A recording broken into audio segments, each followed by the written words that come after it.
le parfait par rapport au partiel. Amen. Mais sur la nouvelle terre, il est déjà allé nous préparer la place. Elle est construite. Nous n'avons rien à voir avec la construction de ça. Et Amen.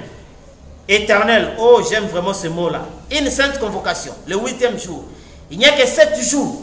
Ensuite, le 8e jour, ça revient de nouveau au premier jour. Ça retourne tout droit au premier jour. Remarquez 7 jours qui ne regardent que l'ancienne création. N'est-ce pas?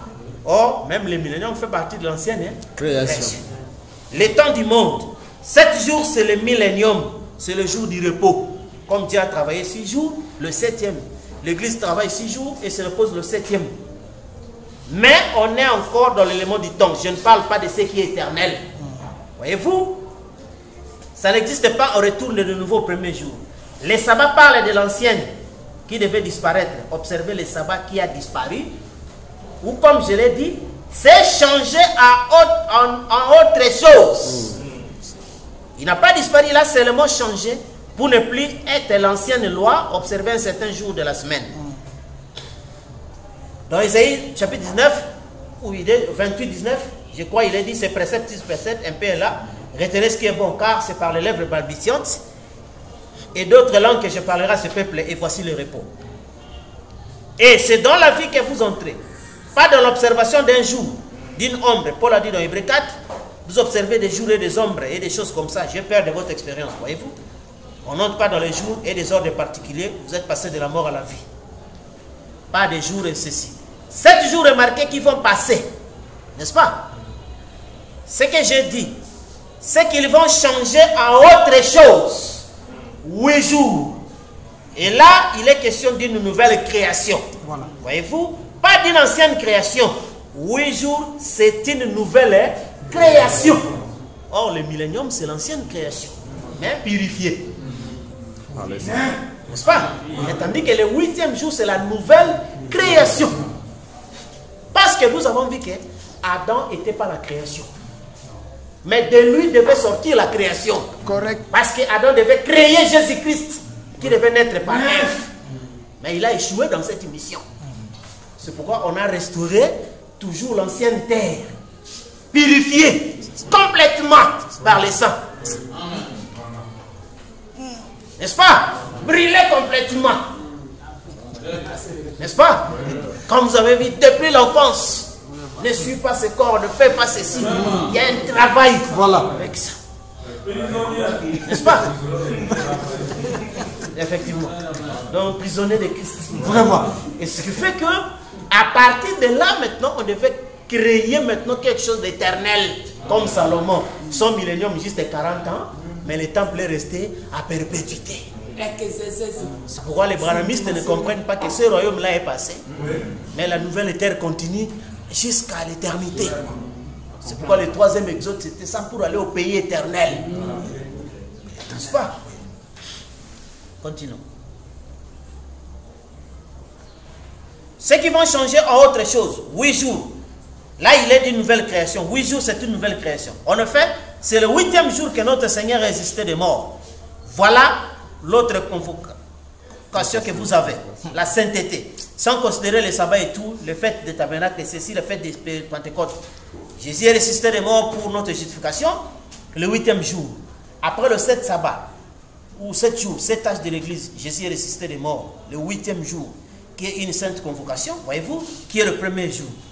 Vous voyez, vous avez fini de traverser le temps et vous retournez dans l'éternité. Pas d'observer des jours, pas d'observer les sabbats, des nouvelles lignes, des choses comme ça. Mais est passé, vous avez changé de forme. Pas anéanti, gloire, mais passé de la mort à la vie éternelle. Oh, ce que la Bible nous enseigne. Très bien, passé. L'ancien sabbat est passé. Jésus est ressuscité le 8e jour. C'était un jour solennel, saint. Et ce n'était pas un jour. En effet, le jour, le temps s'est terminé. C'est devenu l'éternité. Voyez-vous, c'est rentré tout droit au premier jour. Alors, en termes clairs, frère, souvent, parce que souvent, c'est quoi? Comme les gens, malheureusement aujourd'hui, les gens n'enseignent plus ça, parce que les gens avaient enseigné des enseignements littéraux. Que depuis Noé Depuis Adam jusqu'à Noé, 2000 ans. Noé, Jésus, 2000 ans. Et de Jésus, quand il y aura 2000 ans, c'est le 7e millénaire. N'est-ce pas? Et le frère a enseigné ça. Que quand 6000 ans va se terminer, alors il y aura la purification par le feu et nous entrons dans le millénium. Et le millénium là pour le frère, c'est on va compter 50, 100, 200 ans, 300, 400, jusqu'au 1000. Vous voyez? Et nous nous avons demandé, vous aurez un calendrier pour la référence des dates. Or, la purification qui purifie la terre pour le millénium, ce n'est pas la bombe atomique. Les gens ont mal enseigné les choses. La terre est purifiée pour le millénium par le fait spirituel. Dans le 4e psaume, Frère Branham dit ça.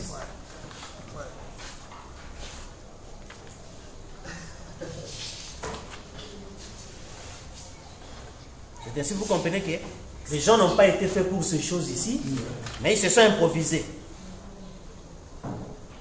Ils ne savaient pas qu'ils étaient des serviteurs. Et tant que serviteurs, ils devaient se limiter au service. Oui. Et ils ont osé toucher à l'héritage des fils. Ça, c'est maintenant l'escroquerie. Comment toi, un serviteur, tu veux hériter les choses de la famille auquel tu as été engagé pour le travail. C'est une infraction grave. Tu veux falsifier les choses. Ils ont fabriqué de faux actes de cession. Faux documents. 273 jusqu'à 274. Maintenant, regardez bien la Bible ici. Il se nomme la mort et le séjour des morts l'accompagnent. Or, le séjour des morts accompagne toujours la mort dans le naturel. Quand l'homme naturel meurt, le séjour des morts l'accompagne, c'est-à-dire la tombe, les Hadès, voyez-vous, c'est dans le naturel. Mais dans le spirituel, c'est les temps de feu. Voyez-vous très bien, c'est la séparation éternelle alors qu'ils sont consumés. Et Malachie 4 dit qu'il ne leur restera ni racine, ni chaume, ni rien d'autre. Frère Branham dit, c'est par ces moyens que le monde va se purifier à nouveau pour le millénium. Vous voyez?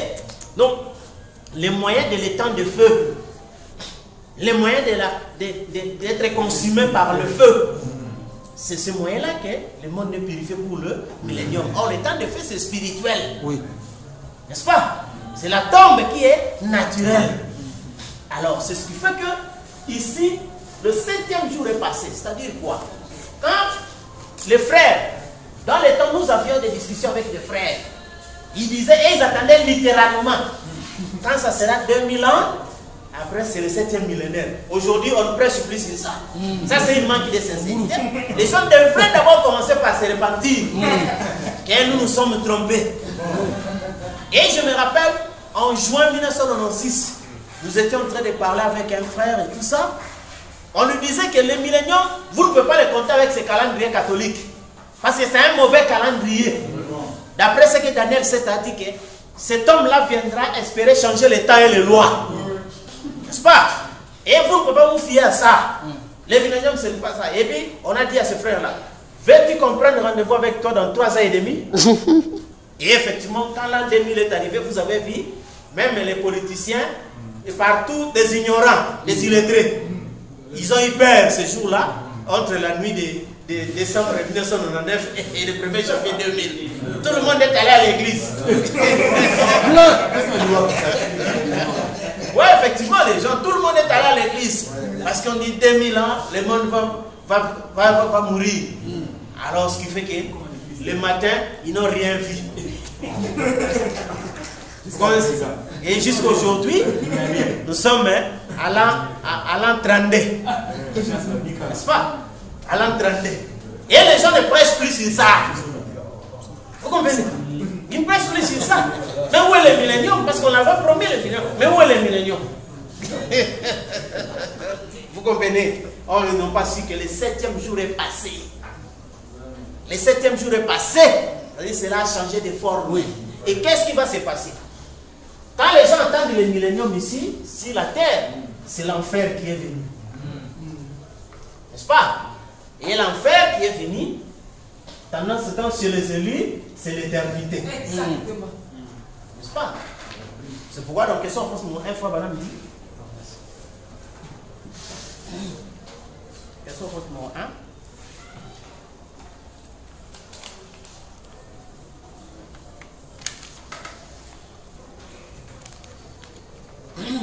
Question numéro 1. Au paragraphe.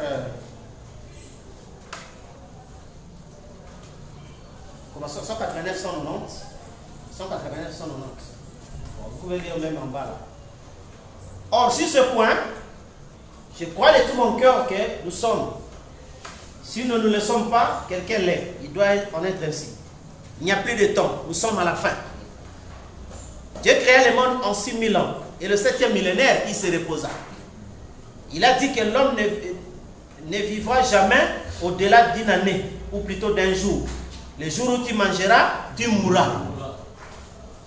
Adam, ou plutôt Methuselah. Methuselah est l'homme qui a vécu le plus longtemps dans la Bible. Il atteignit l'âge de 969 ans. N'est-ce pas? Il ne vécut jamais ces 1000 ans.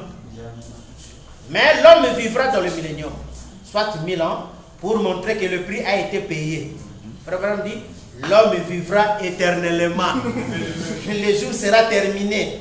Le temps est terminé. Il sera dans l'éternité. Vous voyez?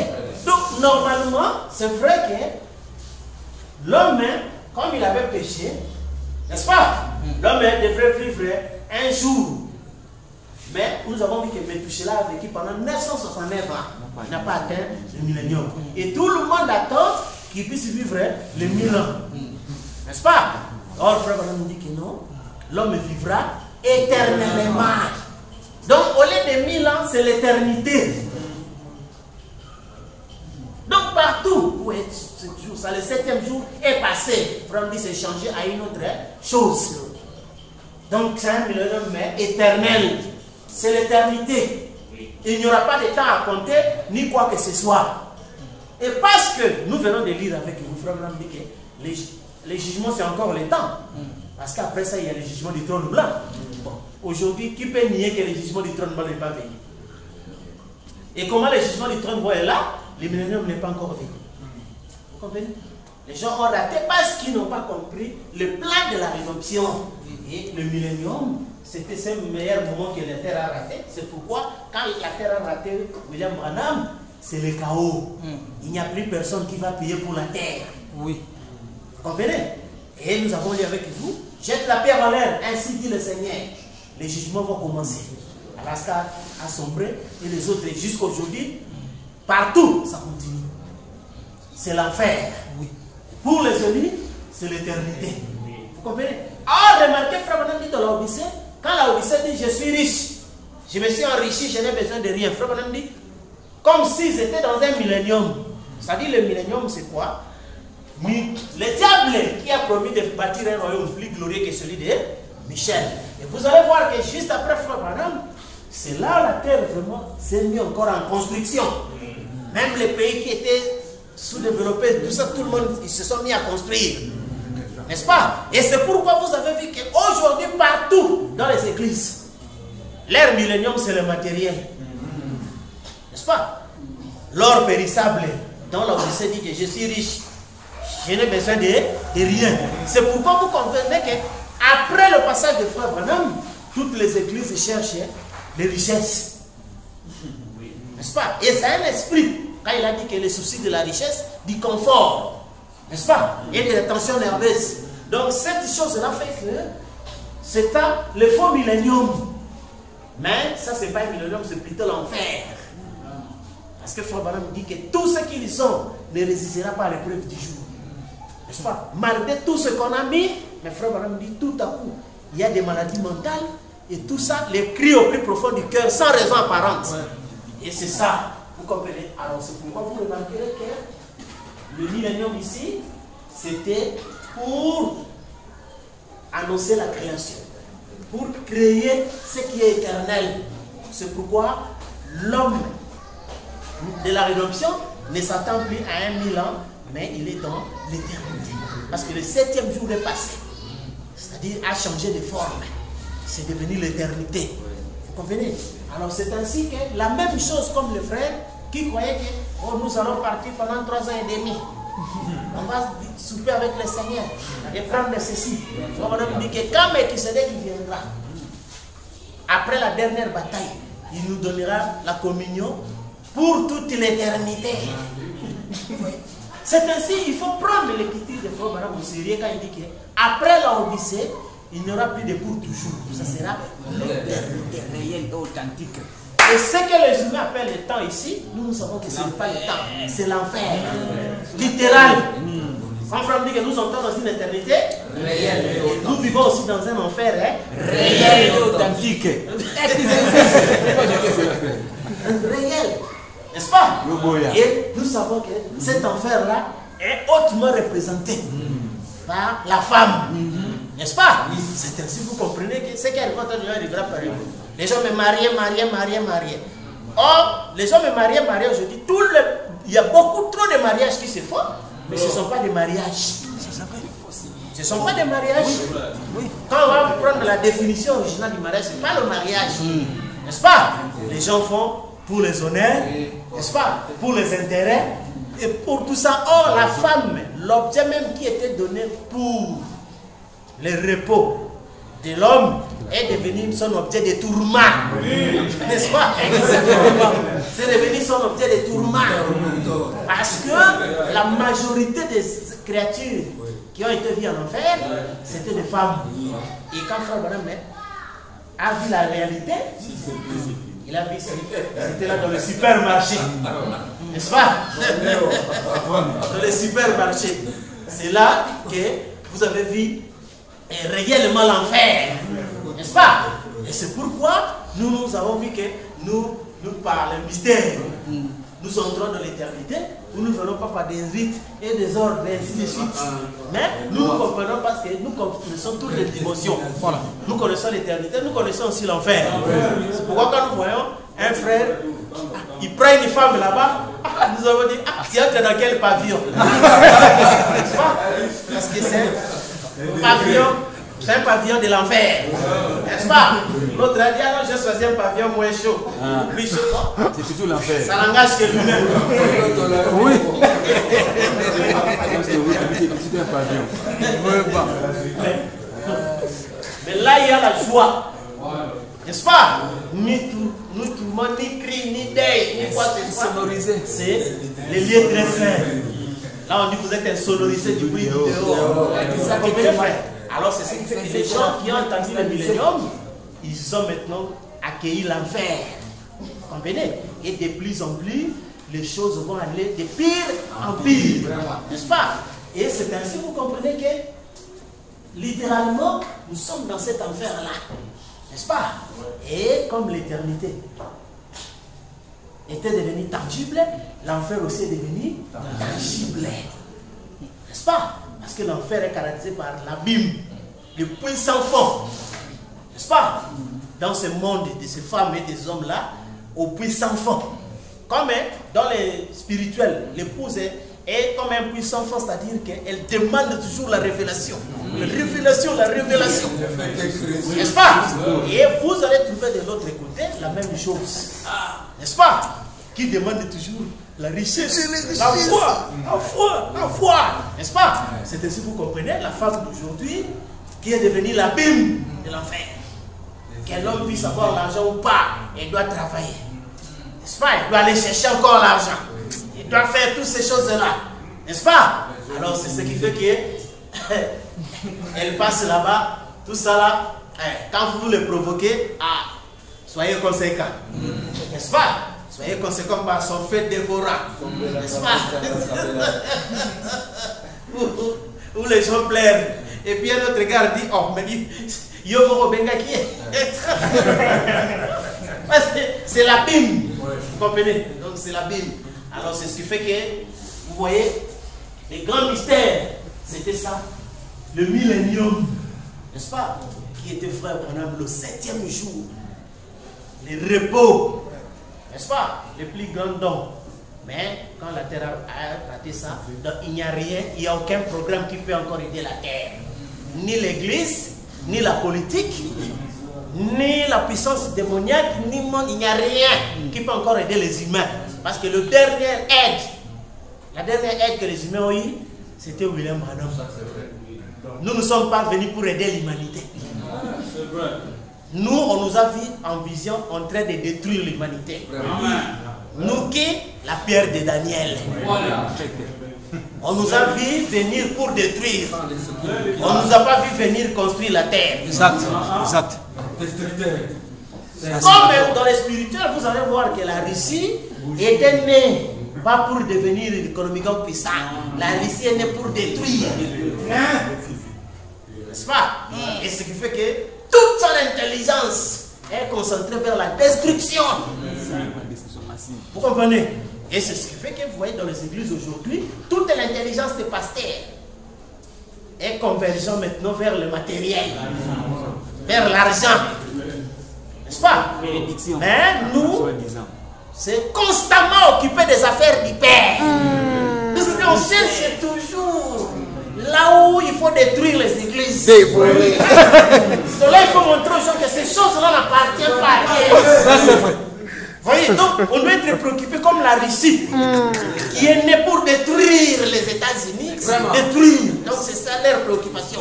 Tout ce qu'ils avaient comme intelligence, ils ont concentré ça sur ça.